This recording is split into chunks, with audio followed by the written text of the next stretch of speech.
So hello once again. So sorry about the lighting quality anyway. That's because literally the kids are asleep. It's quite early in the morning. As you can hear, the cat's doing cat things. So I'm a home alone dad, two kids, two kittens. So it's always fun. I think the only easiest thing to deal with is the fish. And possibly this train set, but we'll come back to that anyway. So kind of where I'm taking up on this third episode is actually that the foam board for the storage of the trains is now glued in with the copy decks. Seems to be quite secure, I think, so far, which we'll have a look at it in a minute. And yeah, we'll kind of go from there. I think that's going to be one of my themes. We're going to go from there. So as you can see, here is the foam board. It is now glued in.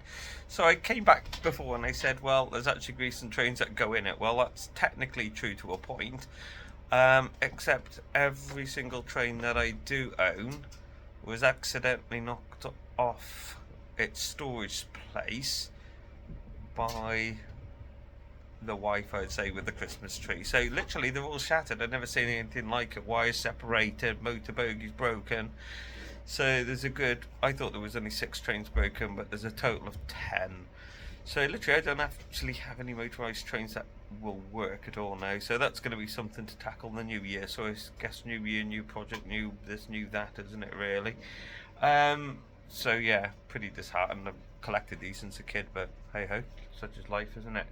But depending on what theme I kind of go with, it will dictate how much with the storage. So essentially the storage, you can pluck out whatever you want, kind of here, whoop, just here, and then the size of that will actually dictate kind of the length of what you're doing with it. But essentially this is where we are now at. So hopefully this gives you a bit more perspective, kind of what I'm trying to do. So the foam is now attached to the board. The board then goes into the case, like so. There's a bit of a gap, which, well, it will be an equal gap. I'm going to bridge that anyway, because it's going to be like supported with struts. And then following that will be the other board, which will then sit on top. Kind of a bit rough, I know, like the videos, a bit rough and ready, but they'll get better as we go along.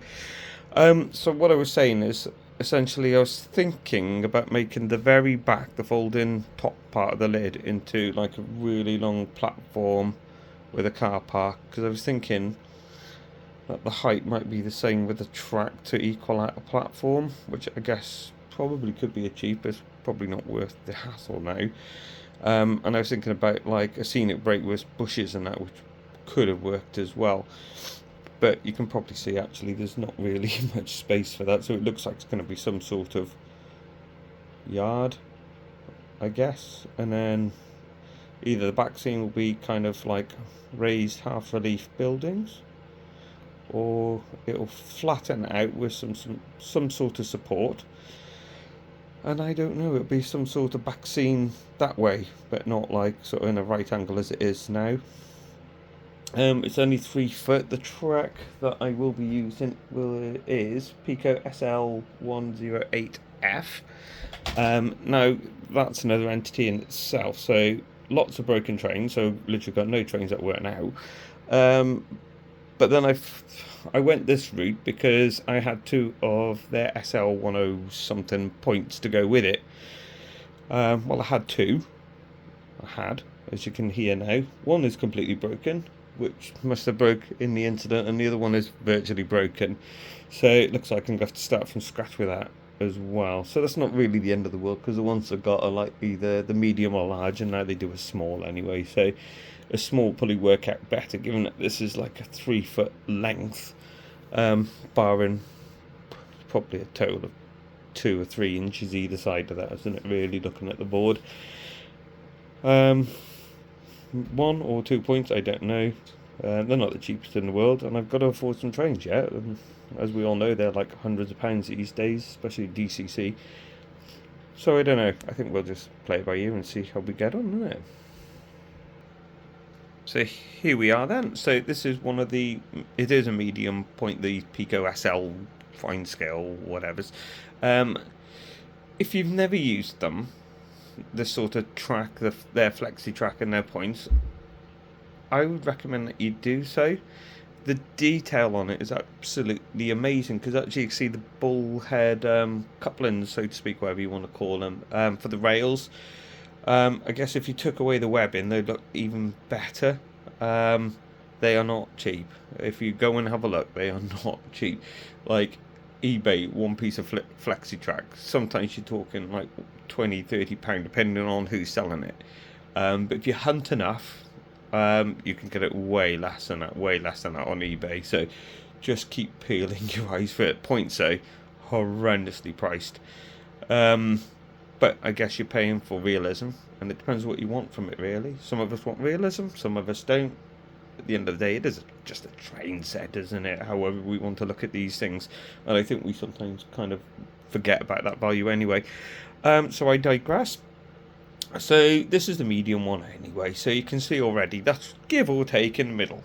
Okay, so it doesn't give much length either side of it. And if we take one of my broken trains, one of my broken 153 things, okay, it's a 155 dapple, that one, but yeah, anyway, you can see there's not much room either side, is there?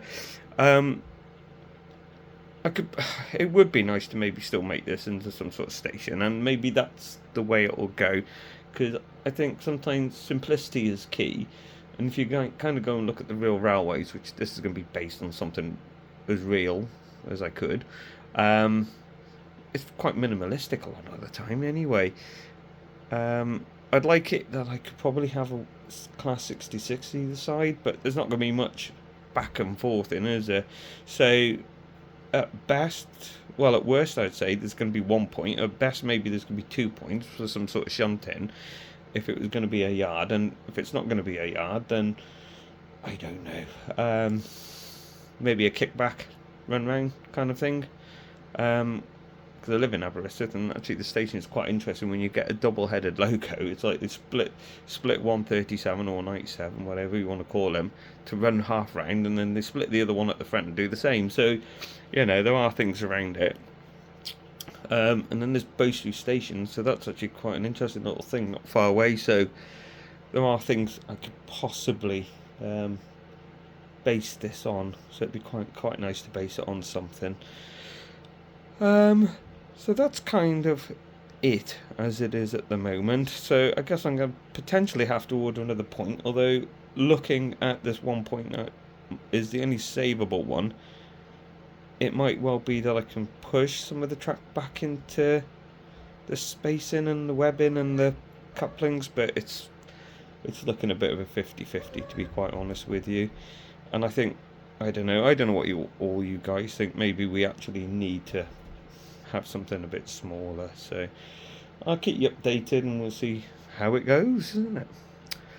See you later.